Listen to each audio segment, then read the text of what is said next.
Kyung pushed open the door to his small apartment and dropped his heavy bag on the floor.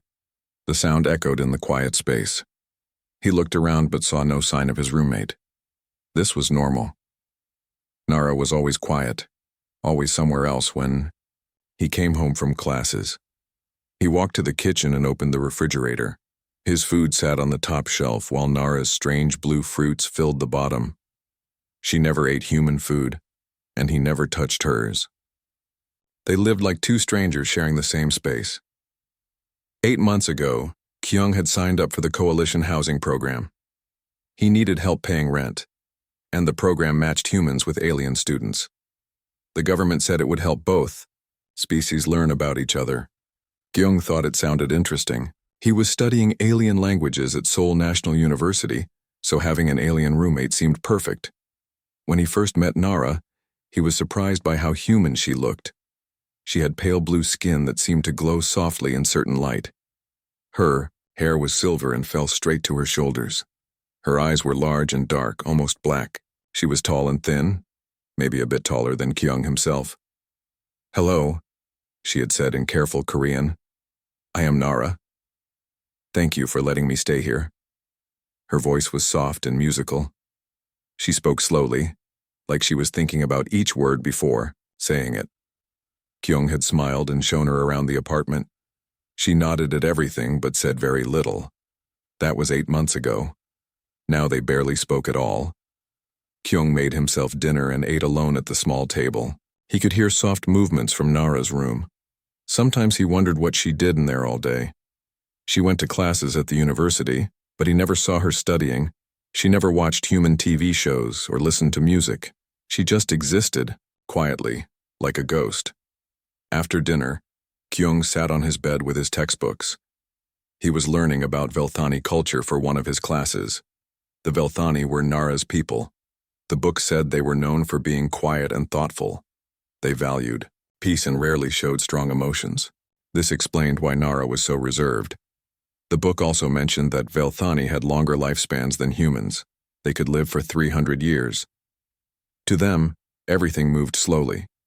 Maybe that was why Nara seemed so patient and distant. What felt like a long time to Kyung was just a moment to her. As he read, Kyung heard a soft sound from the living room. He put down his book and walked out to see what it was. Nara was sitting by the large window looking out at the city lights. She sat very still with her hands folded in her lap. She did this every night. "Good evening," Kyung said softly. Nara turned her head slightly and nodded. "Good evening, Kyung."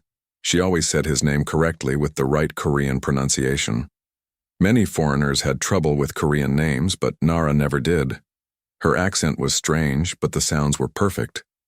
"Are you okay?" he asked. "You look tired." Nara's dark eyes met his for a moment. There was something in them that he could not understand. Sadness, maybe. Or worry. "I am fine," she said. "Thank you for asking."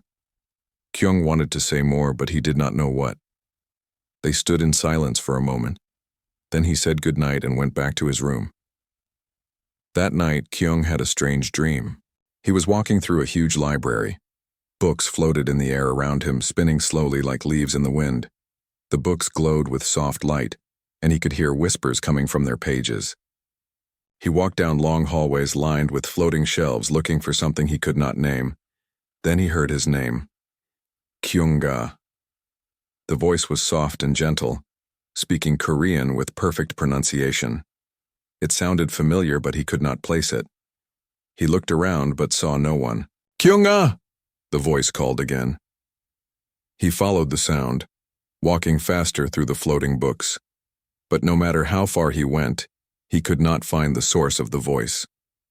The calling continued, growing more urgent. He woke up suddenly, his heart beating fast. The apartment was quiet and dark. He could see a thin line of light under Nara's door, but heard no sounds from her room. He lay back down and tried to sleep, but the dream voice stayed in his mind. The next morning, Kyung found Nara in the kitchen making her breakfast. She looked tired, with dark circles under her eyes. Her silver hair seemed less bright than usual. "Did you sleep well?" he asked. She looked at him with those dark eyes again. For a moment he thought she might say something important, but then she just nodded. "Yes. Thank you." Kyung made his coffee and toast. As he ate, he watched Nara eat her blue fruit. She cut it into small pieces and ate very slowly, like she was forcing herself to finish it. "Nara," he said carefully, "if you ever need to talk about anything, I'm here. I know living with humans must be strange sometimes." She stopped eating and looked at him. Again he saw that expression he could not understand. "You are very kind, Kyung," she said, "but I am fine. Really." After breakfast they both left for their classes. Kyung walked to the university thinking about his strange dream and Nara's tired face. His friend Dae was waiting for him outside the language building. "You look confused," Dae said with a smile. "Let me guess. Your alien roommate did something weird again?" Kyung shook his head. "She does not do weird things. She barely does anything at all. Sometimes I think she is more like a quiet ghost than a person." "Maybe that is just how her people are," Dae said. "My cousin had a Veltani roommate last year. He said they are very private. They do not like to bother other people with their problems." "But what if she has real problems?" Kyung asked. "What if she needs help but does not know how to ask?" Dae laughed. "You worry too much. If she needed help, she would ask. The coalition makes sure all the exchange students know how to get support." Kyung nodded, but he was not convinced. Something about Nara seemed wrong, but he could not explain what it was. Maybe Dae was right. Maybe he was just worrying about nothing. That evening, Kyung came home to find Nara sitting by the window again. This time, she had small crystal objects in her hands. They gave off a faint blue light that pulsed slowly like a heartbeat. When she saw him, she quickly put them away. "What were those?" he asked. "Nothing important," she said. "Just things from home." But as she spoke, Kyung noticed her hands were shaking slightly. Whatever those crystals were, they were not just simple objects from home. They meant something important to her. That night, he had the dream again. The floating books, the whispered voices, and then his name called in that familiar, gentle voice. This time the voice sounded sad and tired, just like Nara had looked that morning. When he woke up, Kyung lay in the dark, thinking. The voice in his dream had the same accent as Nara's real voice, but that was impossible. Dreams were just dreams. They did not mean anything real. Still, as he fell back asleep, he could not shake the feeling that someone was trying to tell him something important. Kyung started watching Nara more carefully. He told himself he was just being a good roommate, but the truth was that her strange behavior worried him. Every morning she looked more tired than the day before. Her silver hair was losing its shine, and sometimes he caught her staring at nothing with empty eyes. The crystal objects appeared every night. When Nara thought he was not looking, she would take them from a small box in her room and hold them while sitting by the window. The blue light would pulse faster when she first touched them, then slow down as the minutes passed. After an hour or two, she would put them away and go to her room. Kyung never saw her sleep. He was a light sleeper, and their apartment was small. He would have heard her moving around if she got up during the night. But every morning, her bed looked like someone had slept in it. The sheets were messy, and the pillow had the shape of a head. Yet he never heard her sleeping sounds. No breathing, no movement, nothing. One night he decided to stay awake and watch. He left his bedroom door open just a crack and lay in bed listening. Around midnight he heard Nara's door open. Soft footsteps moved to the living room. He waited 10 minutes, then crept to his door to look out. Nara sat by the window holding the crystals, but something was different. The blue light was much brighter than usual, and it seemed to be moving inside the crystals like liquid. Nara's eyes were closed and her lips were moving slightly like she was talking to someone, but he could not hear any words. As he watched, one of the crystals started to crack. A thin line appeared down its side and the light inside flickered. Nara's eyes snapped open and she made a small sound of pain. She quickly put the crystals away and looked around the room. Kyung closed his door before she could see him. The next morning, Nara looked terrible. Her skin was paler than usual, and she moved like every step hurt her. When she tried to pour herself juice, her hands shook so much that she spilled it on the counter. Nara, Kyung said gently. You need to see a doctor, you are getting sick. She turned to look at him, and for a moment her calm mask slipped. He saw fear in her dark eyes and something that looked like desperation. I cannot see a human doctor, she said quietly. They would not understand.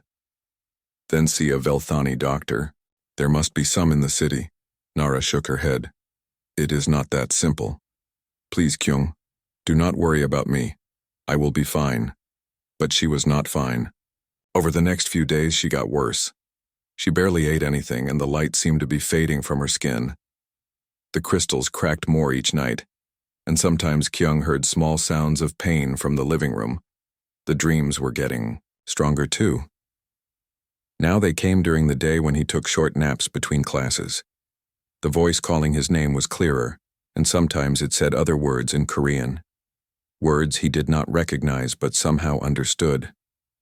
Help me, the voice whispered in his dreams. Please help me, Kyung-ah. Where are you? He would ask in the dream, but the voice never answered that question. One afternoon he was so disturbed by the dreams that he went to see his sister Saul at her job. She worked at the Coalition Embassy as a translator. If anyone would know about alien problems, it would be her. You look worried, Saul said when he arrived at her office. What is wrong? Kyung told her about Nara's strange behavior and his dreams. He did not mention the crystals because that felt like breaking Nara's privacy, but he described everything else. Saul listened carefully, her face growing more serious as he talked. These dreams, she said when he finished. Do they feel real, like memories instead of dreams? Sometimes, Kyung admitted. Why? Do you think they mean something? Saul was quiet for a long moment. Then she turned to her computer and started typing. What do you know about Velthani biology? She asked. Just what I learned in class. They live longer than humans, they value peace, they are very private. That is the basic information, Saul said. But there are things the public does not know, things that might explain what is happening to your roommate. She pulled up a file on her computer, but most of it was blocked out with black bars. This is classified information about Velthani refugees, she said quietly. I cannot tell you details, but I can say that some Velthani have special abilities that make them targets. If your roommate is one of these special cases, she might be in real danger. What kind of danger? The kind where asking too many questions could get her sent away from Earth. Saul looked at him seriously. Kyung, if your roommate is hiding something, there might be a good reason. But if she is really getting sick, she needs help. Professional help. That evening, Kyung came home determined to talk to Nara honestly. He found her in the kitchen, trying to make tea. Her hands were shaking so badly that she could not hold the cup steady. Let me help, he said, taking the cup from her. As their fingers touched, something strange happened. For just a moment, he felt a flash of emotion that was not his own. Fear, loneliness, and a desperate need to connect with someone. The feeling was so strong that he almost dropped the cup. Nara pulled her hand away quickly and stepped back. Thank you, she said in a whisper. Nara, Kyung said carefully. I need to ask you something, and I need you to be honest with me. Are you telepathic? Her dark eyes went wide, and she took another step back. Why would you ask that? Because I have been having dreams where someone calls my name in your voice. Because you never sleep but you are always tired. Because you have crystal objects that glow and crack every night. And because when we just touched, I felt emotions that were not mine. Nara stared at him for a long moment. He could see her thinking, trying to decide what to say. It is not safe to talk about this, she said finally. Not safe for who? You or me? Both of us. Kyung set down the teacup and moved closer to her. She did not step away this time. Nara, I do not care about safe. You are dying. I can see it happening every day. Whatever secret you are keeping, it is killing you. Tears began to form in her dark eyes. It was the first real emotion he had seen from her since she moved in. "You do not understand," she whispered. "If the Coalition finds out, they will take me away. And if certain people find out, they will take me somewhere much worse." "What people? What are you talking about?" Before she could answer, there was a loud knock at the door. They both froze. It was late, and Kyung was not expecting anyone. The knock came again, harder this time. "Coalition Housing Authority," a voice called from outside. "We need to speak with the residents of this apartment." Nara went completely pale. The fear in her eyes was so strong that Kyung could feel it without touching her. "They know," she whispered. "Somehow they know." "Know what?" Kyung asked. But the knocking continued, and he had to answer the door. 3 people in official Coalition uniforms stood in the hallway. 2 humans and 1 alien that Kyung did not recognize. "Lee Kyung?" the lead human asked. "We are here to conduct a routine check on your housing arrangement. May we come in?" Kyung wanted to say no, but he knew that would only make things worse. He stepped aside and let them enter. The 3 officials looked around the apartment with careful eyes. The alien among them had some kind of scanning device that beeped softly as it moved. "Where is your roommate?" the lead official asked. "In the kitchen," Kyung said. His heart was beating fast. They walked to the kitchen, where Nara stood very still against the counter. She looked calm, but Kyung could sense the terror underneath. "Nara of the Velthani," the official said. "We have received reports of unusual energy readings from this apartment.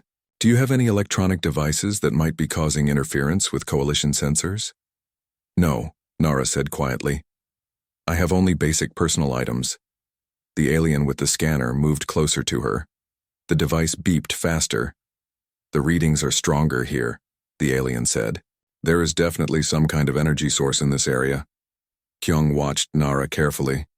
He saw her eyes flick toward her bedroom for just a moment. The crystals. They were looking for the crystals. "Perhaps there is a problem with the building's electrical system," Kyung suggested. "My neighbor mentioned some issues with the power last week." The lead official looked at him suspiciously. "This is a very specific type of energy signature. It is not electrical." The scanner beeped louder. The alien holding it frowned and adjusted some settings. "The source appears to be moving," the alien said. "It is not coming from a fixed location." Kyung felt Nara's hand brush against his arm. Again, there was that flash of emotion, but this time it was different. This time, it felt like a warning. In his mind, he heard her voice as clearly as if she had spoken aloud. "Do not let them find the crystals, please." He looked at her in shock.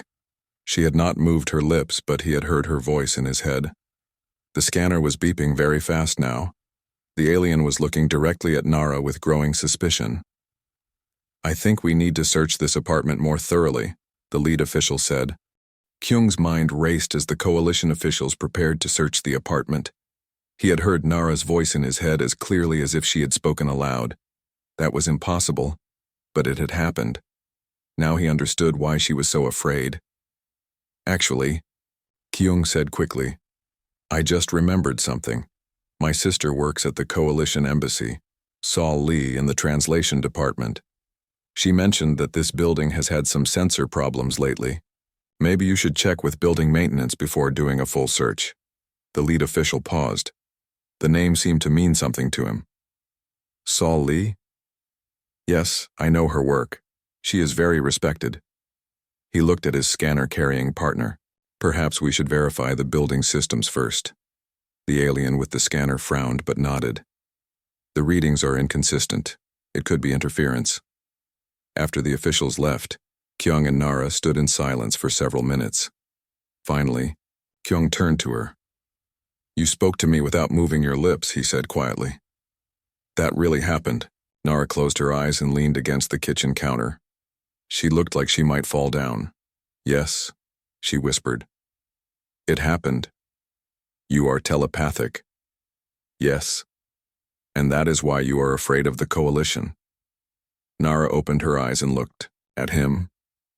The fear was still there, but there was something else now. Relief, maybe. "Sit down," Kyung said gently. "Tell me everything." They sat on the small couch in the living room. Nara was quiet for a long time, like she was trying to decide where to start. My people are not just telepathic, she said finally. We can form bonds with other minds, deep connections that let us share thoughts and feelings completely. It is how we survived as a species for thousands of years. That sounds beautiful, Kyung said. It can be, but it also makes us valuable to those who want to use us. Her voice became bitter. There is another species called the Corac. They discovered our abilities and decided we would make perfect slaves. They can force the bonds, use them to control us completely. Kyung felt a chill. Were you a slave? For 3 years. Nara's hands clenched into fists. The coalition rescued some of us, but not all. They brought us to Earth and other safe worlds, but they made rules. No bonding with other species. No using our abilities at all. They said it was for our protection, but it feels like another kind of prison. The crystals, Kyung said, understanding now. They are suppressors. Yes, they block my natural abilities, but using them is like trying to breathe underwater. I am slowly suffocating. She looked at him with those dark eyes. And then I met you. What do you mean? Your mind is compatible with mine. More than compatible. Living near you, I can feel your thoughts and emotions even through the suppressors. It should be impossible, but it is happening. Kyung thought about the dreams, the voice calling his name. That is why I have been hearing you in my sleep. I have been trying so hard not to connect with you, but my mind keeps reaching out. The suppressors are not strong enough to completely block it. Nara's voice was full of pain. I am hurting you with my thoughts, and I am killing myself trying to stop it. You are not hurting me, Kyung said firmly. The dreams are strange, but they do not hurt. Yet, Nara said, if a bond forms completely without proper preparation, it can damage both minds. Human minds are not designed for telepathic connection. They sat in silence for a moment. Kyung tried to process everything she had told him. What happens if you stop using the suppressors? He asked. The coalition will detect my telepathic activity immediately. They will assume I am trying to bond with someone which breaks their rules. They will send me away from Earth. And if you keep using them, I will die. Slowly, but certainly. Nara's voice was matter-of-fact, like she was talking about the weather. Velthani are not meant to live without mental connection. It is like asking a human to live without touch or speech. Kyung stood up and began pacing around the small room. There had to be a solution. There was always a solution. What if we formed the bond properly? He asked. What if we did it safely, without the coalition knowing? Nara shook her head. It is impossible to hide. A full telepathic bond creates energy signatures that can be detected from space. And even if we could hide it, bonding with a human has never been done before. We do not know what it would do to you. But you said my mind is compatible with yours. Compatible does not mean safe. You could lose your individual thoughts completely. You could go insane, you could die. Kyung stopped pacing and looked at her. What would happen to you? In the bond, I mean. For the first time since he had known her, Nara smiled. It was a small, sad smile, but it was real. I would live, she said simply. Not just survive, but truly live. I would have a mental connection again. I would be whole. Then we have to try. Kyung, no. The risk to you is too great. The risk to you is certain death if we do nothing. He sat back down next to her. Besides, maybe humans are stronger than you think. Maybe we can handle the bond better than other species. Or maybe you will die horribly, and I will be responsible. Kyung was quiet for a moment, thinking. Then he reached out and took one of her hands. Again he felt that flash of emotion, but this time he did not pull away. Instead he tried to focus on it, to understand what he was feeling. Fear, yes, but also hope, and underneath it all a loneliness so deep it made his chest ache. You have been alone for so long, he said softly. Nara's eyes filled with tears.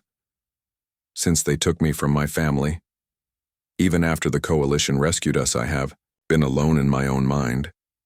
Do you know what that is like for someone whose people share everything? No, Kyung admitted.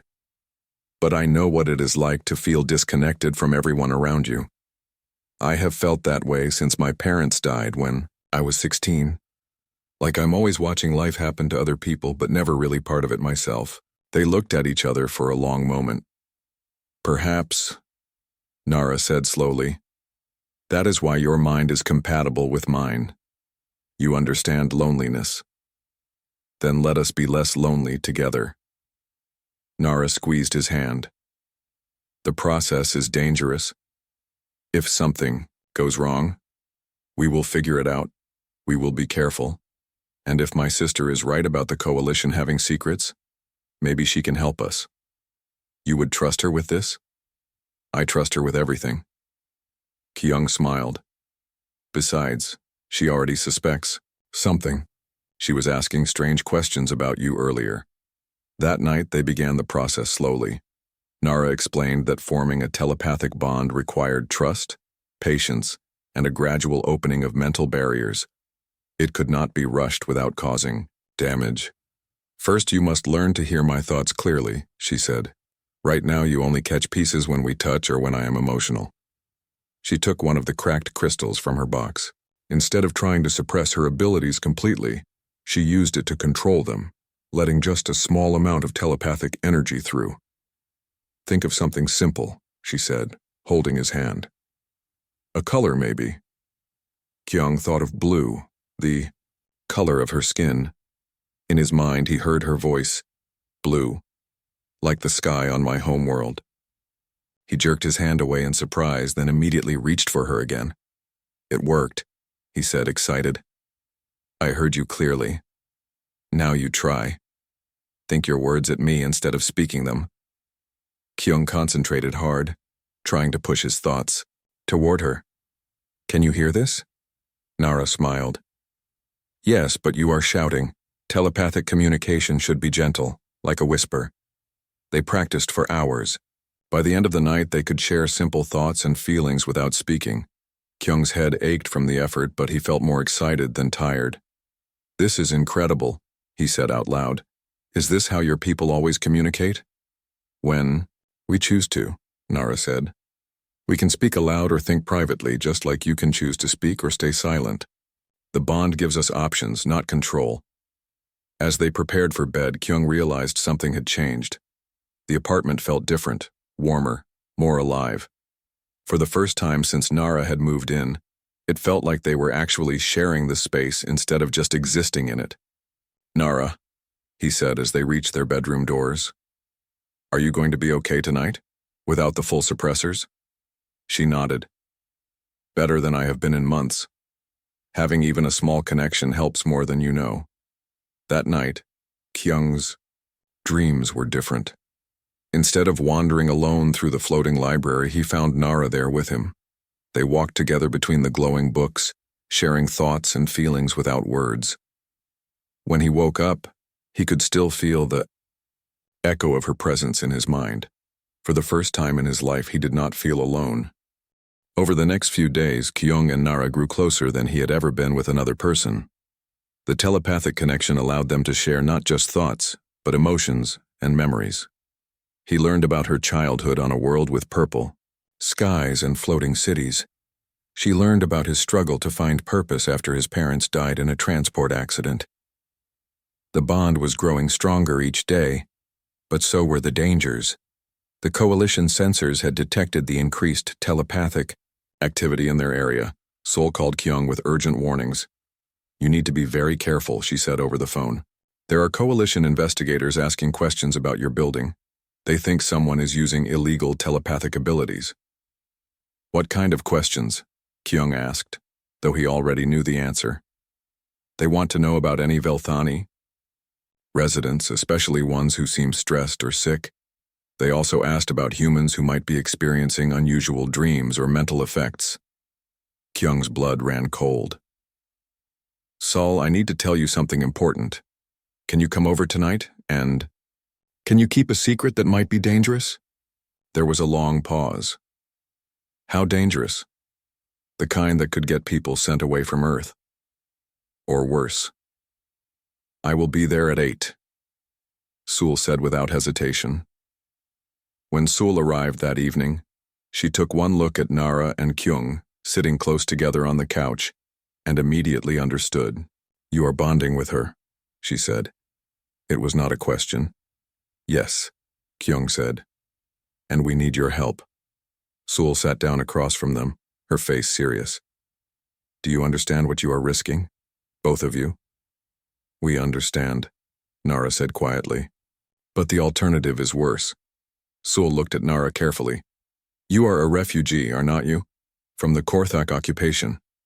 Nara nodded. How did you know? Because I have been researching Velthani cases for months.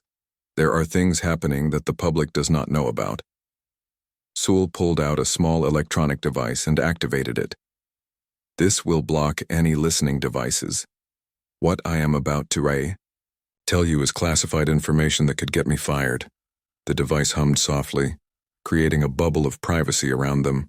The coalition rescue operation saved about 200 Velthani from Corac slave ships, Sewell continued. But the Corac still have thousands more. They use your people's telepathic abilities to coordinate their military operations and control their other slaves. We know this, Nara said. It is why the coalition forbids us from using our abilities. That is the official reason, Sewell said grimly. But there is more.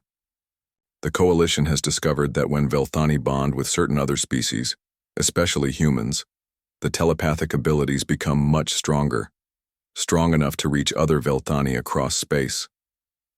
Kyung felt a chill of understanding. They are afraid we might contact the slaves. Exactly.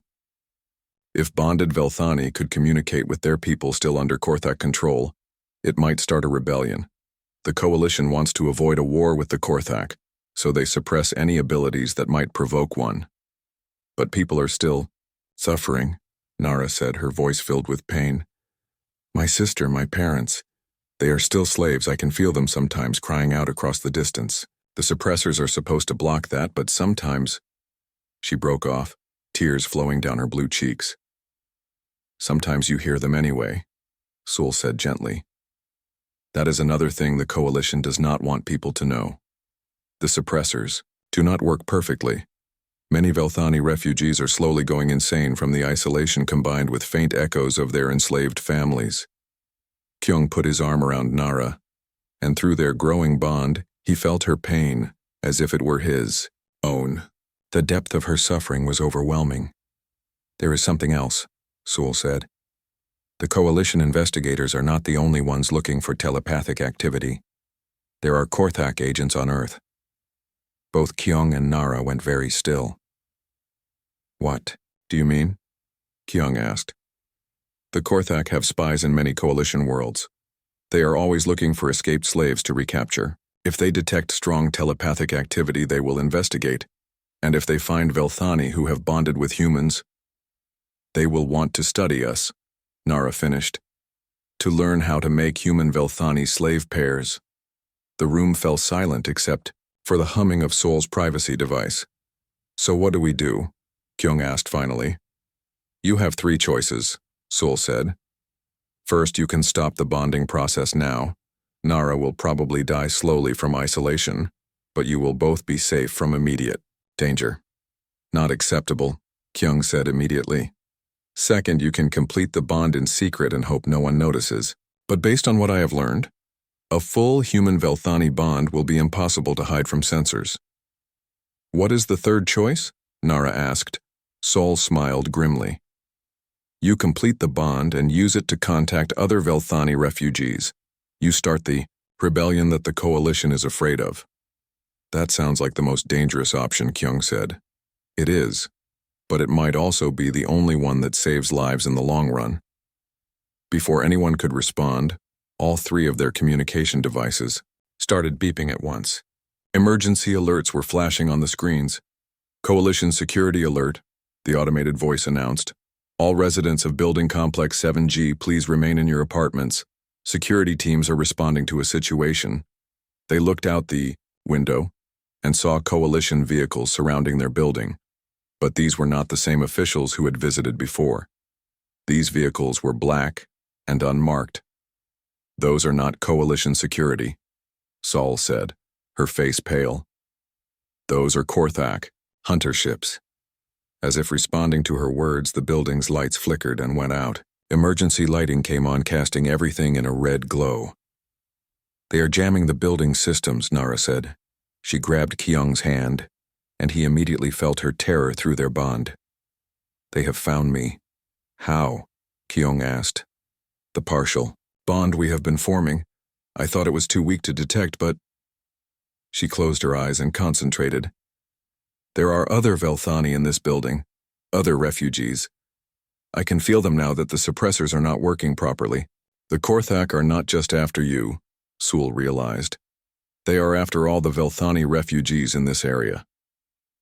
Through the window, they could see figures in dark armor moving through the building's entrance. They moved too quickly and smoothly to be human. We need to get out of here, Sewell said. Where can we go? Kyung asked. If they have ships, they can track us anywhere. Not if we complete the bond, Nara said suddenly. A full bond between us might be strong enough to contact the other refugees in the building. If we can coordinate with them. You want to fight? Kyung asked. I want to stop running. The sound of forced doors and shouting voices echoed through the building. The Corac were moving fast, searching floor by floor. How long does the bonding process take? Sewell asked. Hours, if done safely, Nara said. Minutes if we risk everything. What are the risks? Kyung asked. Brain damage, insanity, death. Nara looked at him with those dark eyes. But if we do nothing, we all die anyway, and my people remain slaves forever. Kyung thought about his quiet life just a week ago. He had been lonely but safe, disconnected but comfortable. Now he was facing a choice that could change everything, not just for him, but for an entire species.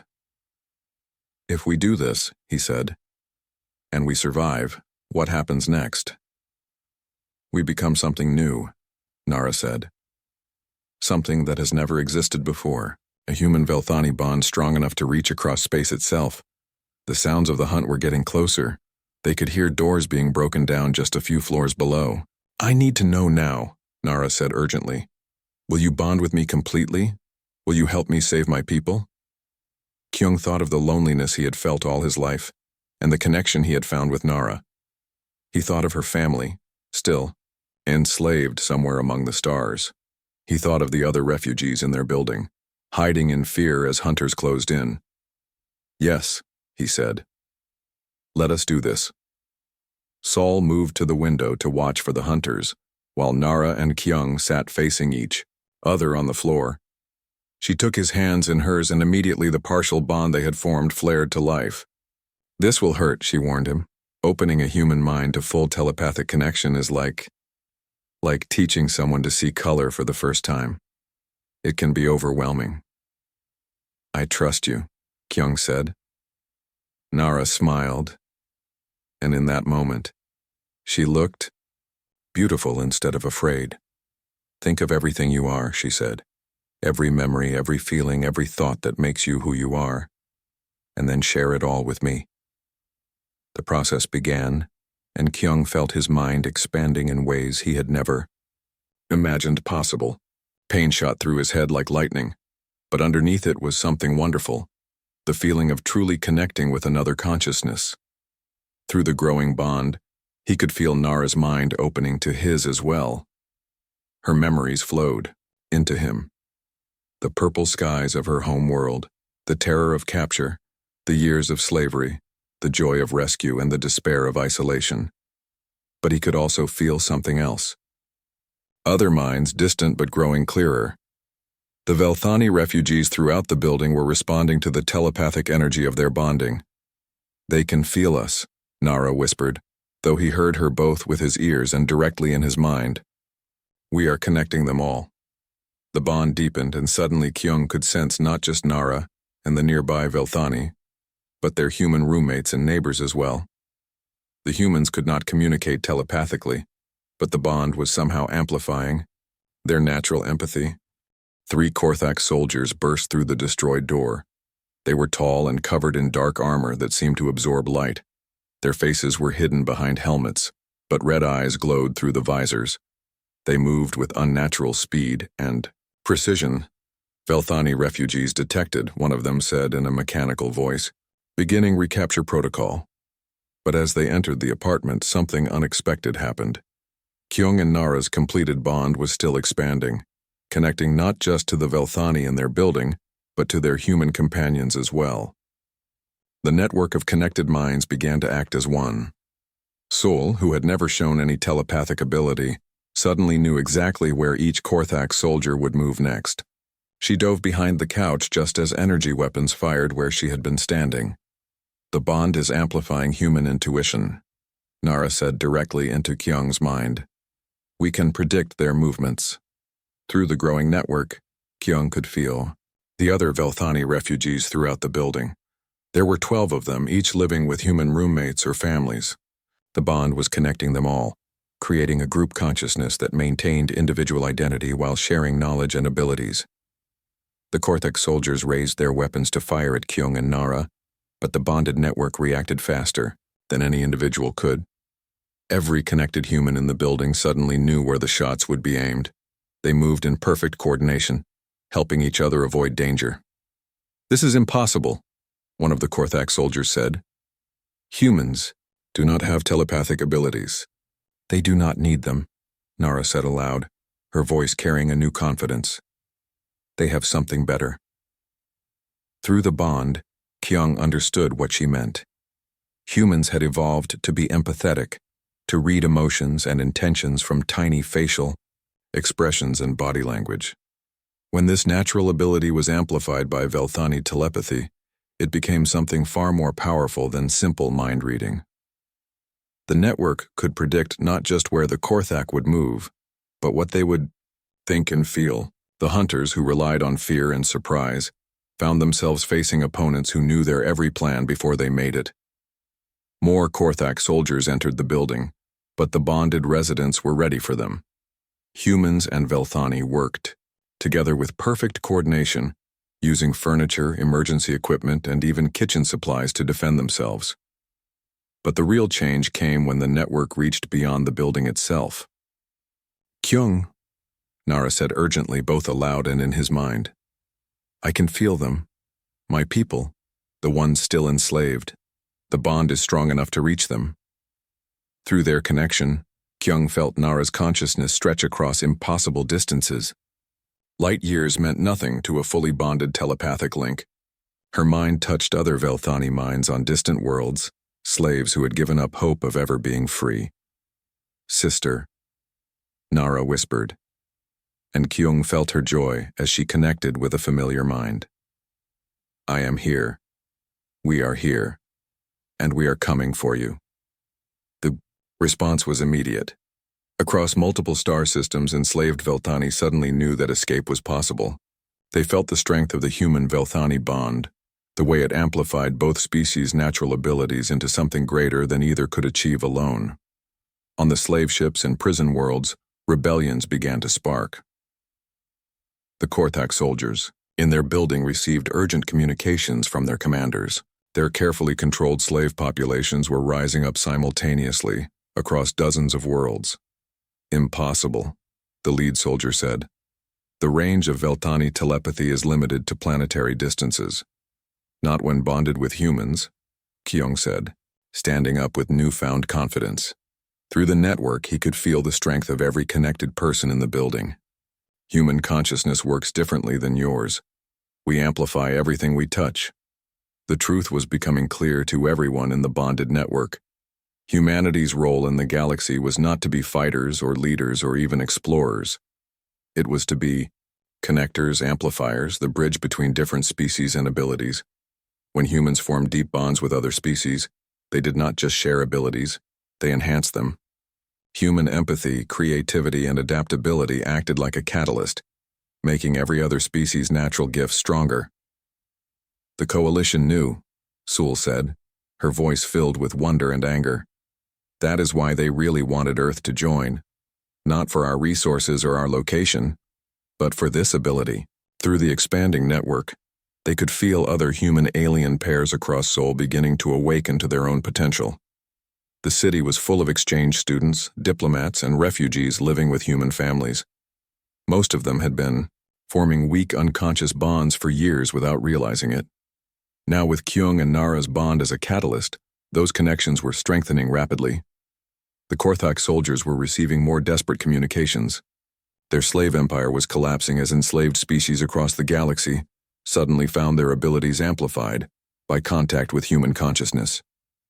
Retreat, the lead soldier ordered. This world is too dangerous. But it was too late for a quiet retreat. The bond network had grown beyond their building, beyond their city. It was reaching humans and aliens across Earth and through them, touching minds across the entire galaxy. Wait, Kyung said to the retreating soldiers. He felt compassion even for these enemies, amplified through his bond with Nara.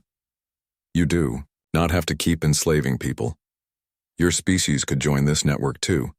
You could be part of something better. The Korthak soldier turned back, and for a moment Kyung saw something other than mechanical cruelty in those red eyes. Confusion, maybe. Or hope. We do not know how to be free, the soldier said slowly. We have always taken what we needed from others. Then learn, Nara said gently.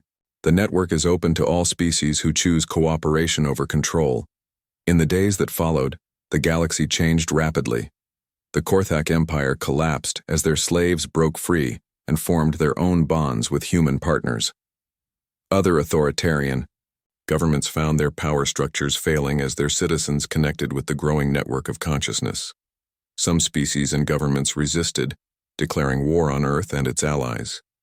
But the bonded network made traditional warfare almost impossible. When millions of minds could share information instantly, surprise attacks became impossible, and strategies could be countered before they were even fully formed. The Coalition. Government tried to control the situation, but they found that their own human employees were forming bonds with alien colleagues. Soon the Coalition itself was transformed from within, becoming a true cooperative organization instead of a control structure. Kyung and Nara became leaders in the new movement, but not rulers. The network had no central authority because it did not need one. Decisions were made through consensus among connected minds, with each individual's autonomy respected. They traveled to other worlds, teaching humans and aliens how to form safe, voluntary bonds. They helped establish communication networks that could reach across the galaxy instantly. They mediated conflicts between species who had been enemies for centuries. Most importantly, they helped rescue the remaining Velthani slaves. Nara was reunited with her family, and Kyung gained telepathic siblings across multiple species. Do you ever regret it? Nara asked him one evening as they stood on the observation deck of a Coalition ship. They were traveling to a world where humans and another species were learning to bond for the first time. Regret what? Kyung asked, though he could feel the real question through their connection. Giving up your normal life, your privacy, your individual human existence. Kyung considered this seriously. The bond meant he was never truly alone in his own mind anymore. He shared thoughts and feelings with Nara constantly, and through her, with the greater network of consciousness that now spanned the galaxy. But he was still himself. His memories, his personality, his individual way of thinking, all of that remained intact. The bond had not erased his humanity, it had expanded it. I was never really living before, he said finally. I was just existing, disconnected from everything and everyone around me. Now I am part of something bigger, but I am still me. And I am still me, Nara agreed. But we are also us. And through us, we are part of everything. Through the ship's windows they could see their destination, a world where two species had been at war for generations. Soon, they would learn that war was unnecessary when minds could truly understand each other. The humans call it love, Kyung said, watching the planet grow larger in the viewport. This ability to connect completely with another consciousness while remaining yourself. Your people call it bonding. But maybe it is the same thing. Perhaps, Nara said. And perhaps, that is humanity's real gift to the galaxy, not just the ability to amplify other species' abilities, but the knowledge that connection and freedom can exist together. In his mind, Kyung could feel the vast network of bonded consciousness spreading across the stars. Millions of beings, hundreds of species, all connected by the simple human understanding that love did not require the loss of self. It had started with a lonely student and his quiet alien roommate. Now it was transforming the galaxy itself. What do you think will happen next? Nara asked. Kyung smiled and took her hand. Through their bond, he could feel the future spreading out before them like an infinite library of possibilities.